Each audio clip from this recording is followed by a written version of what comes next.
Welcome, all collectors, to another episode of Booomin Sports Cards, the podcast where the hobby stays hot and the cards stay booming. I am one of your hosts, Jason. And I'm Alex, and today we'll have a very special interview. So let's get right into it, shall we? Let's do it. Breaking has become one of the biggest forces in the sports card hobby, and today we have someone who's right in the middle of it. From ripping the newest releases to pulling huge cards live for collectors around the world. Our guest knows exactly what it takes to run a successful break. Hailing from Tampa, Florida, and a big fan of the Chargers, Red Sox, and Spurs, welcome BruceBreaks to Booomin Sports Cards. Yeah, Let's go! yeah. Hey guys, thank you so much for having me today. It's the pleasure's ours. We love your work. We've seen your work all over TikTok and all these different platforms. So let's start right from the beginning of your journey in the hobby. I understand you've been collecting for the past 3 years. So what first got you into the sports card world? You know, honestly, I've been a collector for most of my life of different things, but I never really considered collecting sports cards until really this whole breaking thing started to take off. I got a call from an old friend of mine saying, hey, there's this new thing called breaking. And I was a streamer on Twitch at the time. He said that I think that it would be really good for you to be able to put on a show and also talk about sports, which is something I've been passionate about my entire life. So I'm still pretty new to the collecting side of it, but I've been collecting back in the day. I used to collect Pogs, if you guys happen to know what that is. I mean, I've collected trading cards. I've collected pretty much everything that you could get your hands on.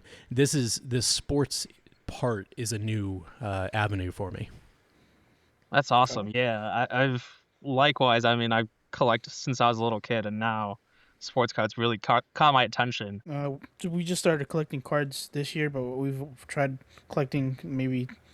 Well, I've been collecting them not as much as until now, but yeah, just started last year, first year collecting, and it's an expensive hobby. I'll tell you that. Yeah, It definitely can be. yeah. Because I started when I first started, I was like 4 or 5 years old. Your typical kid, like you buy cards at the shop and just put them away somewhere. But then I really got into it, and I stayed away from the hobby for the longest because I understood how expensive it was. And you hear like all those horror stories, like people spend so much money on them. So what's in your PC? I mean, I know you are a big fan of the Chargers, Red Sox, Spurs. What's like that player you chase? Anything in specific? Honestly, right now, I haven't really gotten too far into my own PC. I've been really focused on learning the market, learning how sports cards are growing and evolving. A lot of the things that are in my personal collection right now are actually gifts that I've received in the past couple of years from either people in the hobby or friends of mine. My first card when I got into collecting was a gift from a friend of mine. It is a Junior Seau Sapphire from Flawless. That Junior Seau, always been one of my favorite football players for the Chargers. Incredible person. Unfortunately, everything that happened with him. So it's good to have that kind of reminder in my personal collection to have that story to follow. That's awesome. Yeah, those stories behind the cards really matter. Just experiences and unfortunate circumstances. But yeah, I like when you have a card and it matters to you. So that I like that you have something that resonates to you. Absolutely. I know, like somebody's gonna ask you to buy that card off you someday. You might like it's worth more than what it is. So I don't think I'll ever sell it. You're gonna end up telling somebody because how much it means to you, which is like the good part of. I think that's about collecting cards. It means more than how much it costs half the time. Absolutely. What type of cards do you focus on today? Rookies, auto, vintage, patches. You know, a lot of the things that I'm focusing on right now are, with being a breaker, we're always a little bit more towards the rookie side as well as some of the bigger set pieces of the products. So right now we're definitely focusing on the newer players, the 2025 rookies for NFL. Recently, I've gotten into tennis. I'm an ex-tennis player, so there's a new tennis set that we've been following. A lot of, the new rookies, the new people that jumped into the top 100 in the tennis rankings. So it's really good to kind of try to buy low on a lot of those players to really hope that their career takes off. Yeah, there's a lot of like untapped markets in sports cards. Like golf isn't too big, and there's stars in golf, and golf has never been more popular than ever. Like you got Tiger Woods. We know those cards are gonna go up as soon as he retires, and they have value, but not as much as we think. As someone who follows the sport, but I love that there's tennis cards. I never really looked at it that way. Yeah, absolutely. And it's really interesting. You mentioned golf. Live Golf has their own sets through Panini, and they're trying to build their own brand. They've been working a lot in the past couple of years to have a competitor to the PGA. So not only can you get some rookies through Live, but you can also kind of get in on that ground floor of a brand new competitive league that rivals the PGA that's been around for, I don't know, I think a century at this point, maybe even a little bit longer. So you're definitely getting in on the ground floor with some of those. I think they have PGA Immaculate. If you're familiar with some of the releases that Panini does, Immaculate's a huge product, and they've got it over on Live Golf as well. What card is currently your dream card to own? Like, is there a big card that you're looking forward to, or something big like that you always dream about? I think the dream card that I have is I really want to get a rookie Justin Herbert downtown. There's something, the downtown is the chase for pretty much every collector. I don't have a downtown. I feel like being a breaker and not having one of those big chase cards that everyone's looking for. And as a Justin Herbert fan, it is something that I'd like to strive for. It's very interesting because everyone wants to talk about how Justin Herbert has no value, but I get priced out of every single one of his rookie cards because they are right at the top of the market every single year. He has potential like no other. I mean, he's a great player, and the fact, yeah, he's one of your favorite players. So I understand how that's a dream card for you. Like my favorite player is Drake May. I'm like, those cards are nowhere reachable in my eyes, because those prices are insane. But someone like Justin Herbert, I can see the value in that. Yeah, Drake May definitely, his stock just continues to rise. And honestly, if you check the trends, his price went down just a little bit after the Super Bowl, but the fact that he made it to a Super Bowl second year, he's with an incredible dynasty. He's with just a great leadership behind Mike Vrabel. He's got a lot going for him, and I think that if you're not buying now, this is probably the lowest dip you're going to get, maybe even for the rest of his career. I agree. His second year was insane. They will only get better in my eyes. So now to finish this portion of the podcast, what is something you love about the hobby today? I think what I love the most about the hobby is it is so wide open that it allows everybody to come together for the love of the hobby itself. It doesn't matter if you're a wrestling fan or, like I said, a tennis fan or one of the more traditional sports, football, baseball, anything like that. There's something for everybody out there. And if it's maintained correctly and built correctly, this is a hobby that everybody on this planet could enjoy. And that's very rare nowadays. Yeah, I mean, there's fandoms everywhere. Obviously, sports is like what we mainly focus on, but they're expanding to all these different avenues, from now One Piece, Dragon Ball Z. Everything's going crazy. It's the most open I've seen the hobby, and it seems like every other week there's a new product for a different fandom, which is really insane. And I love it about the hobby because my collection's all over the place. From wrestling, golf, I'm all over the place. So I love that for our state of the hobby. Now let's go to your journey in breaking. For the people who don't understand it, can you explain sports card breaking? Because it's a relatively new thing that's happening, and it's taken all over the internet. But some collectors don't know the aspects of breaking. Absolutely. I'll explain it the best way I can. It's easy if you understand cards. It's hard if you don't know what we're talking about. Breaking, in a sense, is a way to take the cost of some of these products, which realistically with the hobby nowadays, the cost is just rising and rising and rising with all of these hobby boxes and really just product among the board. You're able to take the cost of the box and split it up over different either teams or players or whatever the breakdown is. So you said yourself that you're a Drake May fan. If you only care about Drake May and maybe even the Patriots, you don't want to buy a hobby box by itself and spend thousands of dollars on the box because you only care about the Patriots cards. 31 of the 32 NFL teams are useless to you. So instead of having to pay that $2,000 for a box, you're able to pay a fraction of it and get every Patriots card that's in that box. So it allows you to work on your personal collection without front loading the cost of the box and taking all that financial burden on yourself. Yeah, it's a perfect way to put it. Yeah, because these boxes are expensive.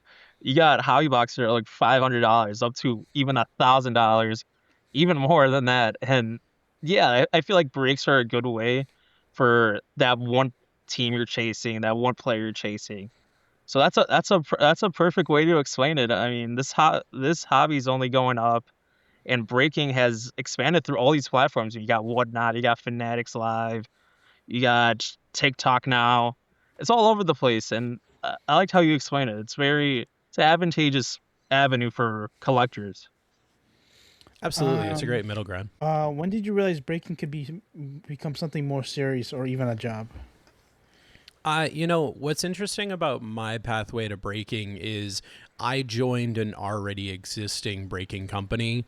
Um, the company that I work with, they were already making a name for themselves. They were already on, I believe at the time, Whatnot and TikTok. And one of the members of the company who was kind of the manager, but he was trying to build a team for TikTok. Him and I have decades of experience with each other. We've known each other for a long time. And he knew that I didn't know anything about sports cards, but I had a pretty successful Twitch channel at the time. I had created my own culture, and I was more on the entertainment side of everything. So I didn't really know about the business. Basically, what I told them is, hey, I've got a family. I've got to be able to take care of my family. And they said, if you do what you do on Twitch over here and you can help build that community, you'll be able to take care of your family just fine. That's awesome. Where's like some doors is open? I know I've seen like videos of you like going to different card shows. What's like one experience you had with like black tie breaks that you just loved? There's a couple. I think the one that really did it for me is I don't consider myself to be a huge name. I think that if you know who I am, that's pretty interesting to me, but I'm not going to get stopped on the street for the most part.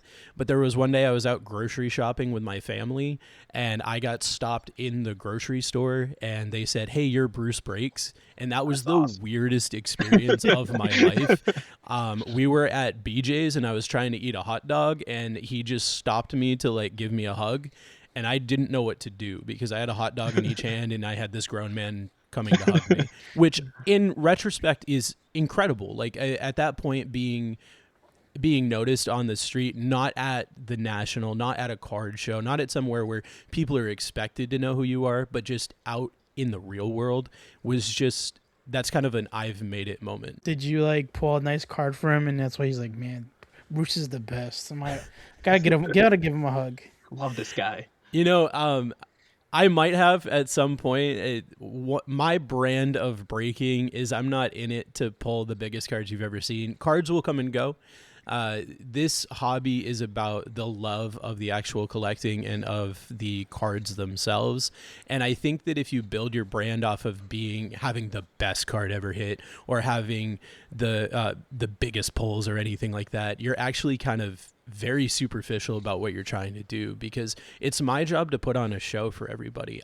You're spending a bunch of money to hang out with me with the expectation that maybe you don't get the card that you've been looking for so long.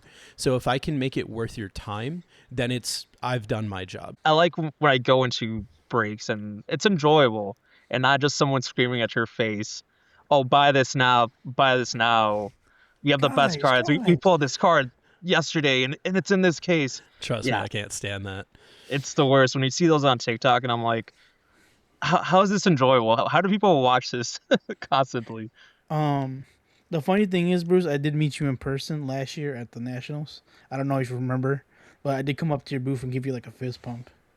We were in the middle of a break and you walked up to the front and you gave me a fist bump, and I swear I think that you left something. I don't know if it was a business card or something. Am I remembering you correctly? No, believe, I didn't have a business card. I just knew it was like, hey, I know that guy. It's Bruce from Bruce Breaks. So I was like, but let it me was just Give him like It a was up fist at bump. it was up at the front, right? I was in the middle of talking to the camera, and it was like over the desk. Yeah, I think yeah, it was there, and I was like, oh, I Yep. know this guy. I've seen this guy on TikTok. I just want to say hi to him real quick. But I didn't really remember leaving anything. That's I, awesome. I I can't remember. I thought it might have been you. Somebody left a card, and I was trying so hard to figure out who it was. They gave me a fist bump. They left a card on the table, and I was trying to talk to them as they left. I was like in the middle of a rip. I was trying to talk to them after they left, and they were gone. They just vanished. And so I'm probably, if it wasn't you, I'm never gonna find this human being ever again. But it's one of those things where whenever somebody comes up and tries to interact or talks to me, I try to do everything that I can, because again, I'm here to grow the hobby. I'm not here to grow my pocket. I'm here to grow the enjoyment, right? And if I do my job correctly, I make enough money to support my family, and you guys get the entertainment that you're looking for, and then everybody's happy. This does not have to be a one-way street. Definitely. Do you Definitely. remember your first break you ever hosted, and I how do. was that experience? Because like seeing I, someone just start, I find it fascinating how someone starts in this business. I do. Yeah. So I was selling mattresses, and I was invited to Black Tie for a weekend to rip with them.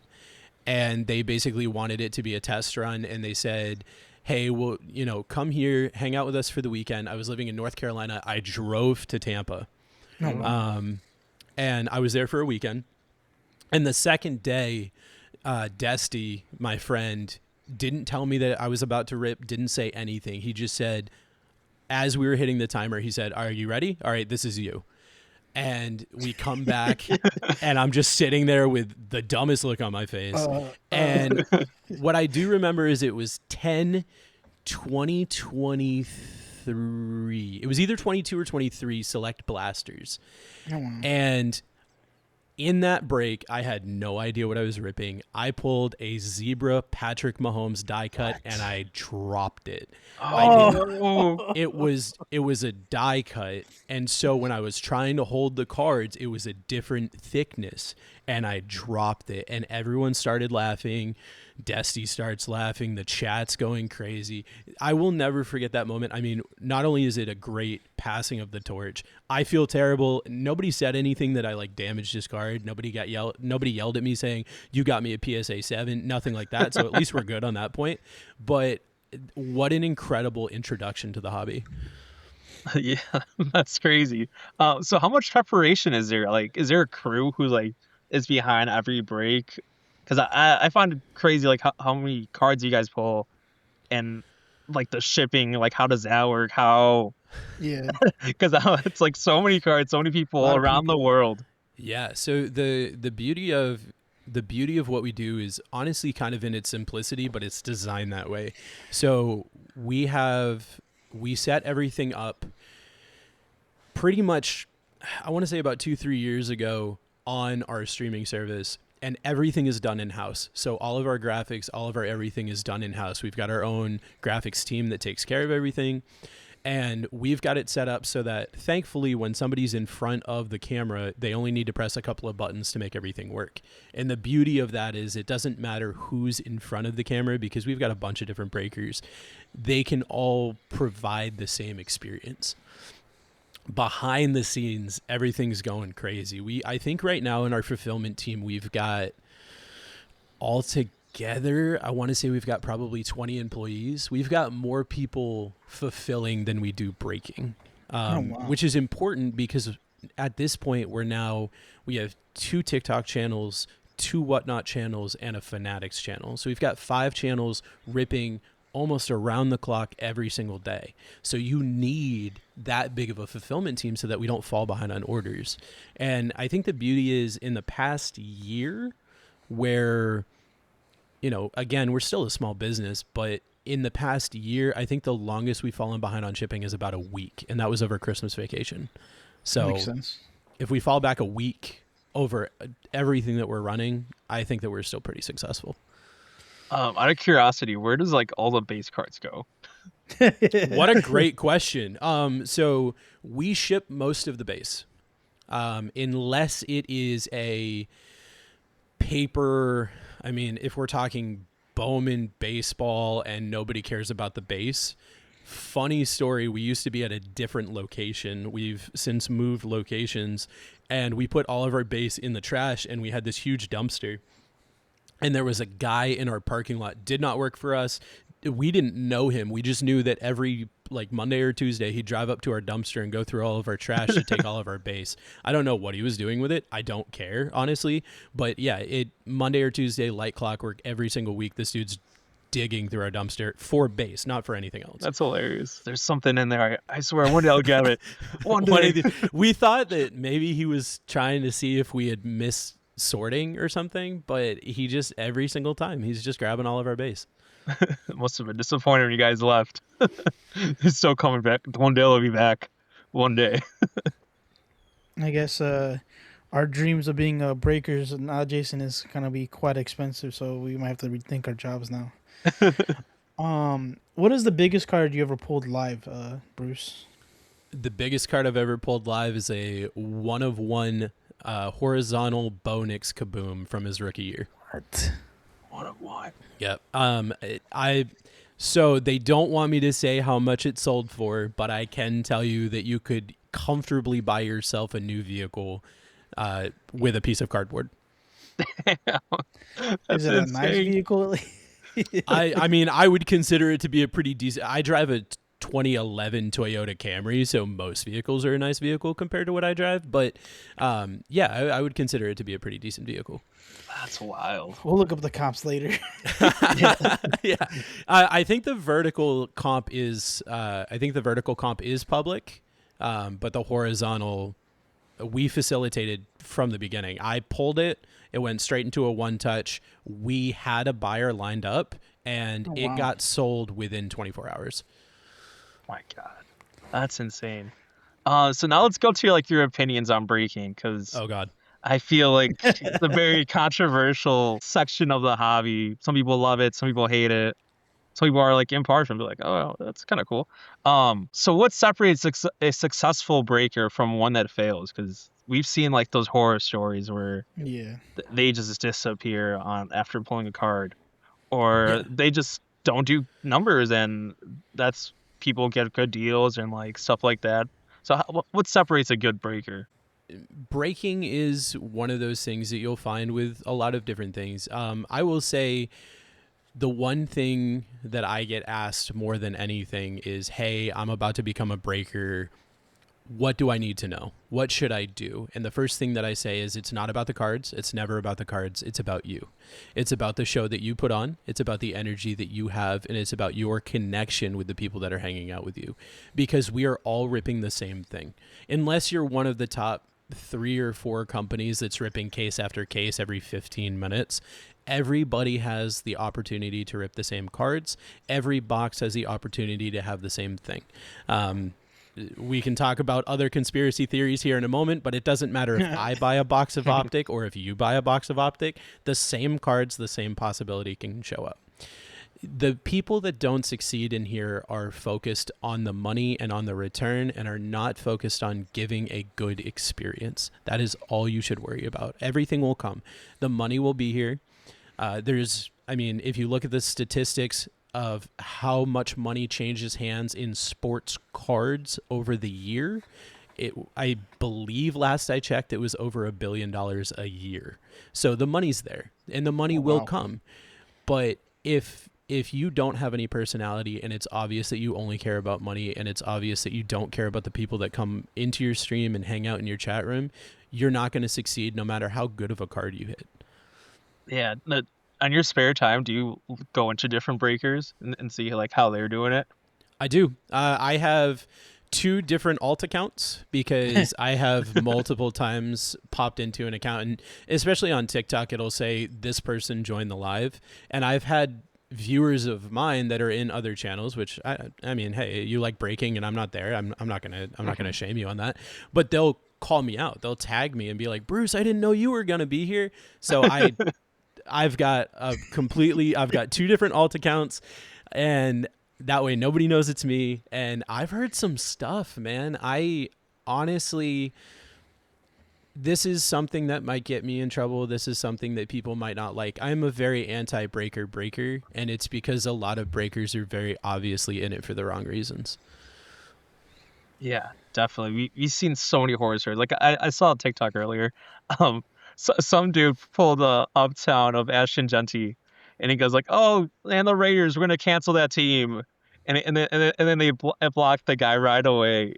I'm like, Oh my goodness. you're gonna get called out no matter what. Everything's online. Like, what do you expect from doing that? Your career's pretty much over. It's scamming what people do in breaks. Yeah, and I mean it.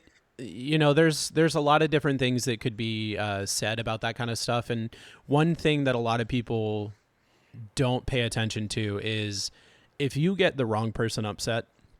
And I'm not in the I'm not in the market to get anybody upset, but if you get the wrong person upset doing something like that, where you take back a card or you don't ship a card or anything like that, they actually have a lot of buyers' rights on their side that they can make it very difficult for you. And even if you keep that card, it's not going to be worth it when you're done with all of the legal fees and all of the different things that you have to pay for, because now you're in a couple of different courts. And then you run the chance of losing your business license if you even have one, and you run the chance of losing all of these different things, and it's just not worth it.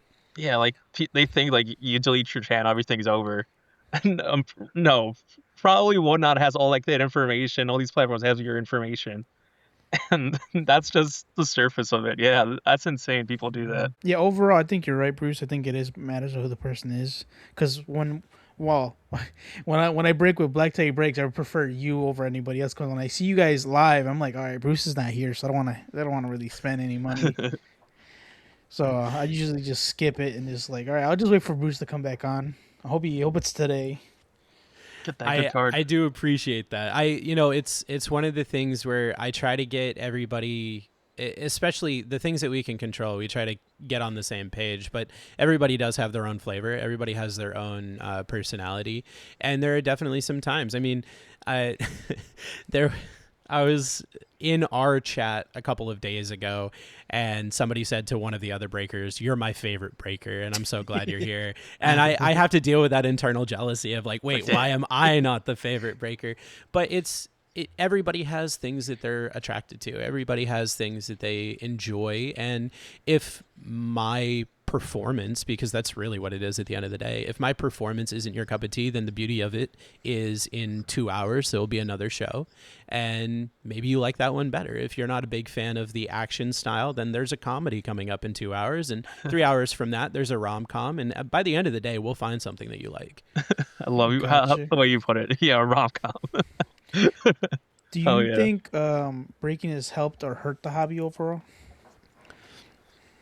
I think that breaking is a necessary product of the hobby. I think that people might have hurt the hobby a little bit. And I think that that's one of those things, because breaking on its own, I think, is a byproduct of the prices going up. And I honestly think that breaking got as big as it did because of the pandemic and because of all of the scalping that happened because of the pandemic. And with the scalping and the price gouging and everything that was going on with that, you needed a way to be able to get these cards for cheaper. And that created its own opportunity. Breaking was around a little bit before that, but it really didn't kick off until we were all kind of stuck at home, right? And so, as with anything, as new things come across and as new avenues to purchase become available, there's going to be growing pains. And I think that the test of time is going to be incredible. They talk about, I come from the restaurant industry. Actually, I went to culinary school, and they talk about how most restaurants fail within the first 5 years, right? Well, we're still kind of in that 5-year grace period of breaking. Most of your breakers are less than 5 years old.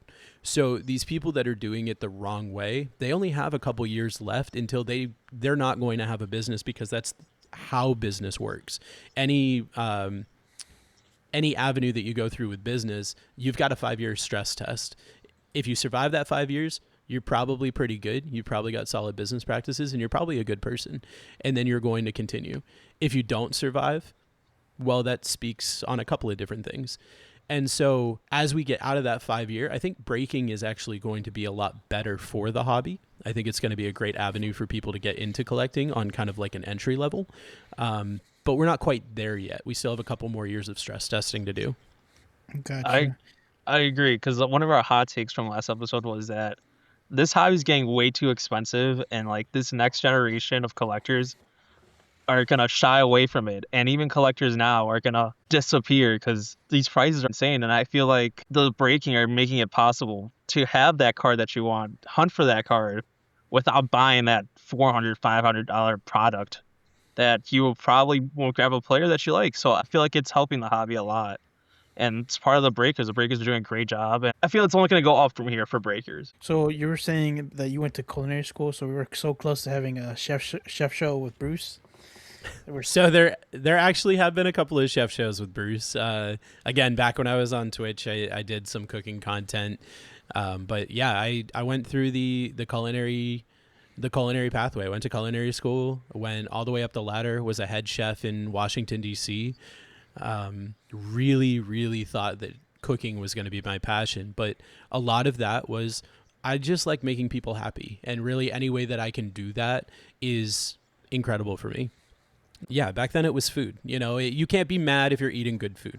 It's very impossible to be upset while you're eating the best cake you've ever had in your entire life. You gotta be a bad guy to do that. Exactly. You've got to be a supervillain.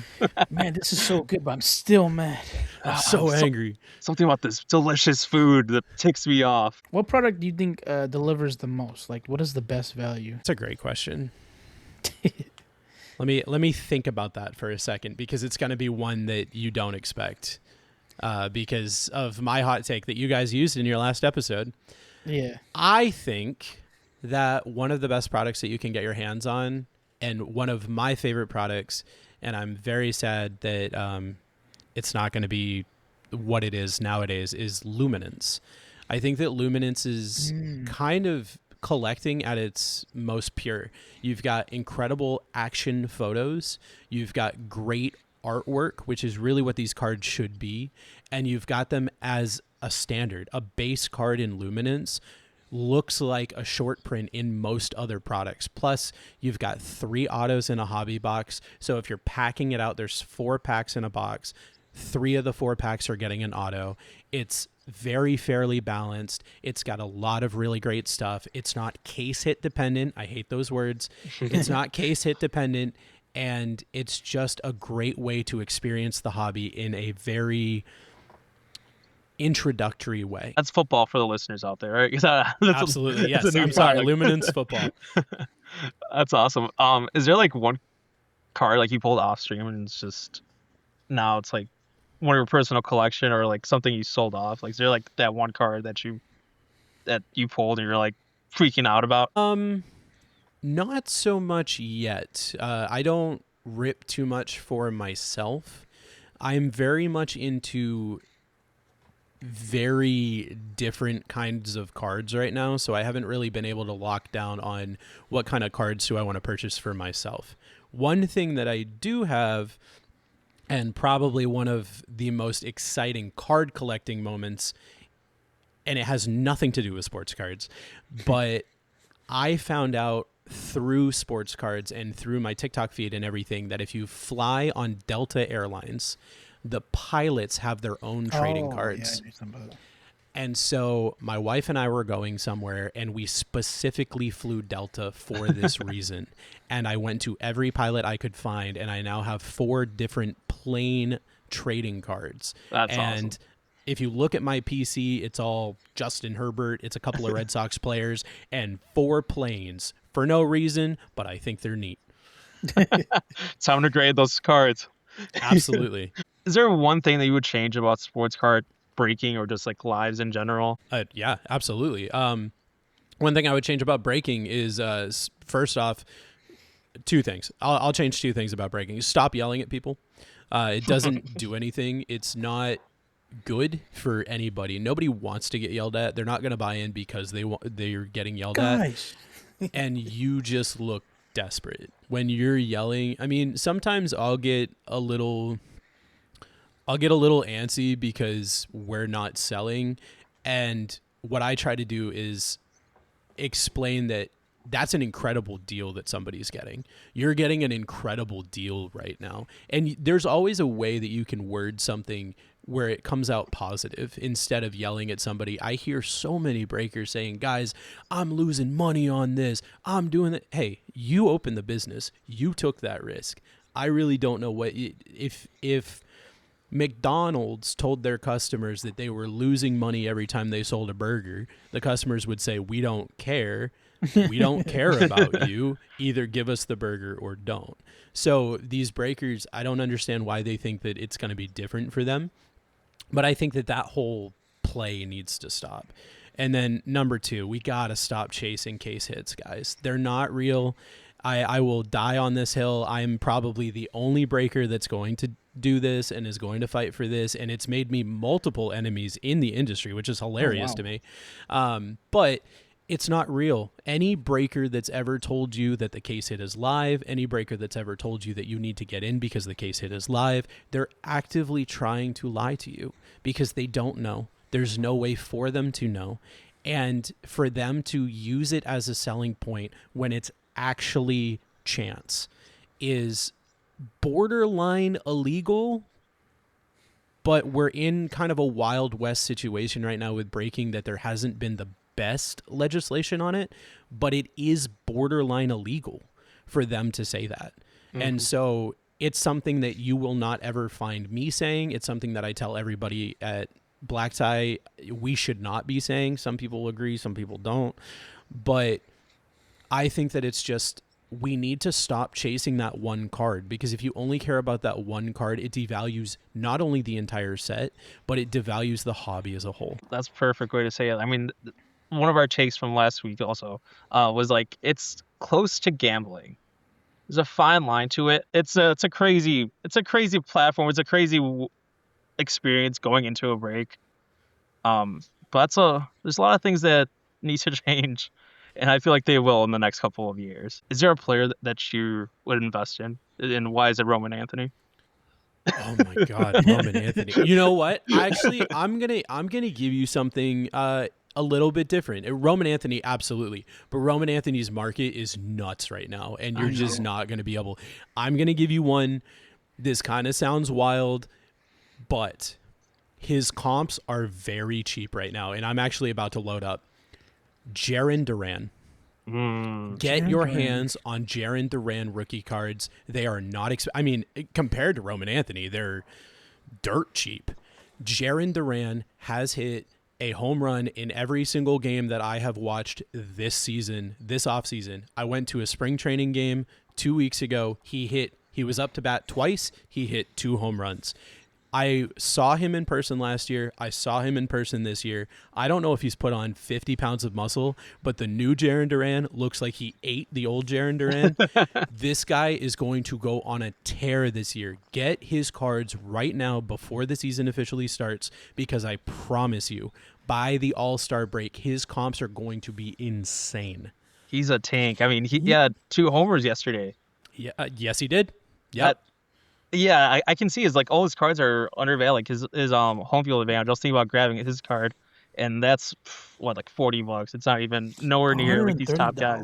That's not bad at all. You have. I'm telling you. I'm putting you on right now, and buy a bunch before this episode airs, so that when everybody else hears it and they drive the value up. I'm telling you right now, Jaren Duran, and then I'm going to tell you, depending on, I'm following the Red Sox a lot this year.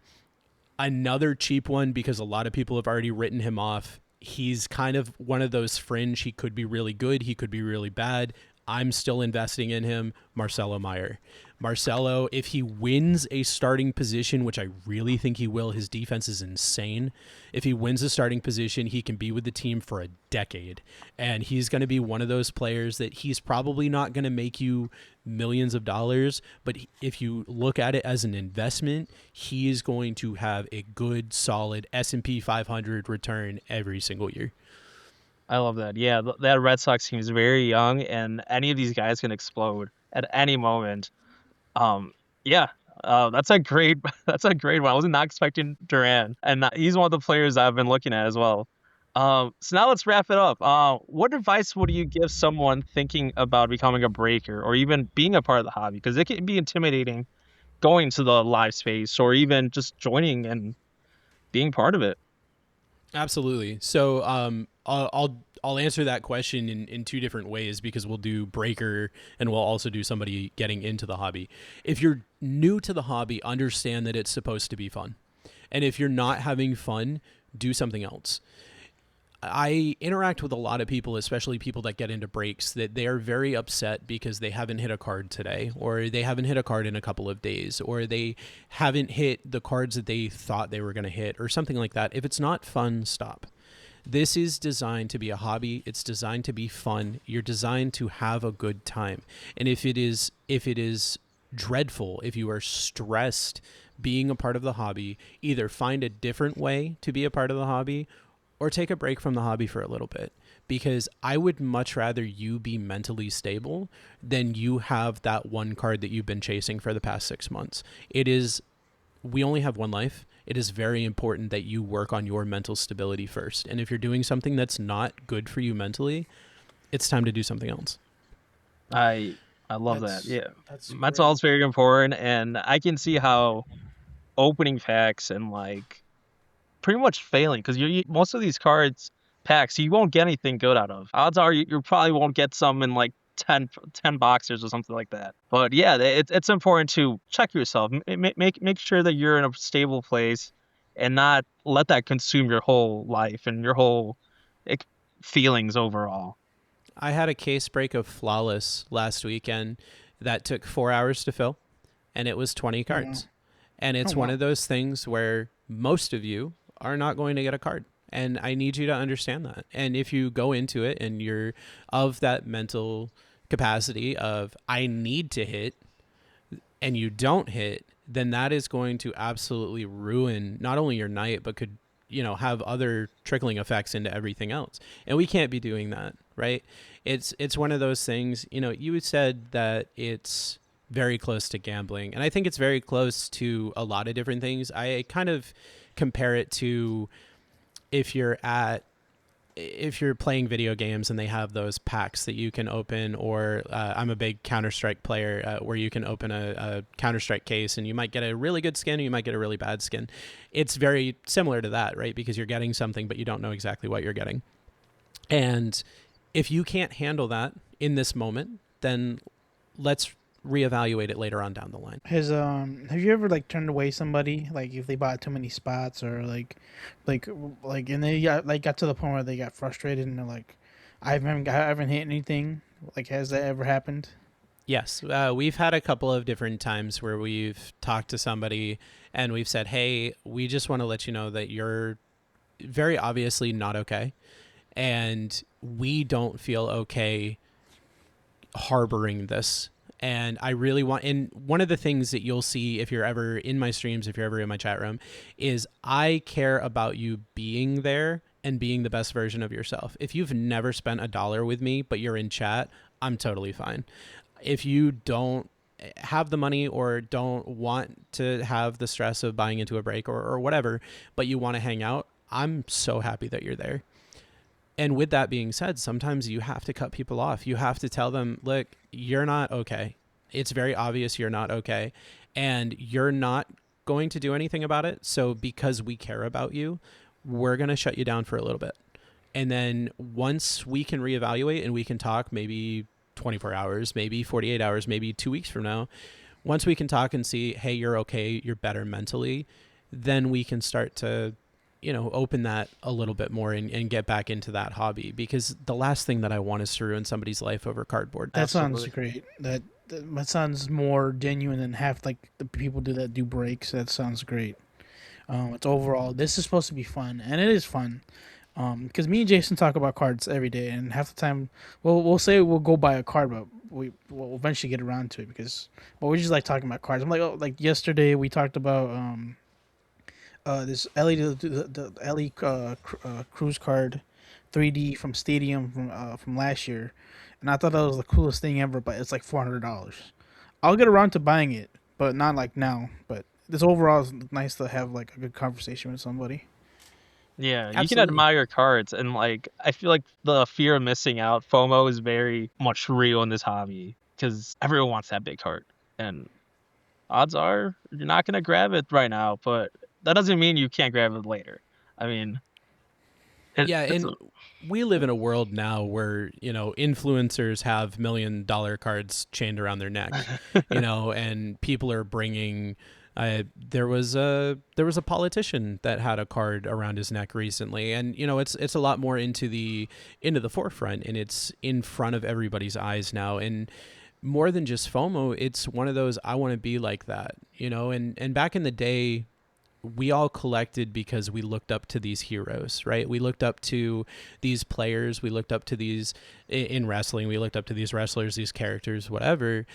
Now we look up to the people who have what we don't. And when you change that view and you change that focus and you make it a monetary thing, it comes with a lot of hidden pitfalls that we have to pay attention to, right? And the only way that this hobby is going to continue is if we understand we need to do it for the love, not for the money. That's the main reason. But yeah, the hobby's supposed to be overall enjoyable, and I do enjoy it. I love spending time with my folks because everyone at home does collect cards, Pokemon, sports cards, hanging out with Jason at conventions. That's the best part of it. Jason, you have any other questions? Because I have one more question for him. I think he's answered everything. Um, is there like a community based thing for you guys? Like you guys hear about what somebody else is doing, or like a rumor spreads around? Do you guys hear that? Like, is that going around for you guys? Like as a breakers? The forums, Yeah, Um, like the forums. dirt sheets, get we into have wrestling. we have heard certain things about what's going on with other breakers, with the hobby, with things as it is. But to be perfectly honest with you, one of the beauties of what we do is we try so hard to stay in our own lane. Once you start bringing that kind of outside influence into your stuff, you really kind of taint the water. We try so hard to harbor the community that we have, and for that reason, some of the rules that we have our own social medias, and we've got a Discord where other people can hang out and everything like that. And one of the things that we talk about is like, look, I don't care about the other drama that's going on. If they're sinking their own ship, they're sinking their own ship. If they're doing their own thing, they're doing their own thing. And that comes back to something I alluded to earlier, where people are talking about juice cases for some of these big people. We don't know, we don't care. We have our own communications with these companies that distribute this product, and to my knowledge, it's not a thing. Now maybe I'm not big enough. I'm not a big enough fish in the pond, but also I don't care. The food that I'm eating as the fish that I am is delicious, right? So I don't really care. And I think that once you start getting involved in that drama, you really open the door to get some really bad stuff back your way, whether it's intentional or not. Huge thank you, Bruce, for joining us. I mean, we enjoyed your conversation, giving us the behind the scenes of running a successful break and the growing side of the hobby. So thank you so much. We hope to have you again further on. As we grow this podcast, we're aiming high. You can't aim low. You can't aim low. Yeah, um, we appreciate it. absolutely. Thank you guys so much for having me. And, I'll definitely, whenever you guys want to talk again, feel free to send me a message. I'll definitely be paying attention, cheering you guys on, and watching you grow as this whole thing goes. Thank you. We'll ask for more hot takes from you and see how those I've got a goes. bunch of them. All right. Um, Go ahead, Alex. if you, Close it out. close it out, yeah. If you enjoyed the show, make sure to give us a follow on the socials and wherever you enjoy podcasts. Stay ripping, stay collecting. Remember, the hobby's always booming. We'll catch you next time. See ya. See ya.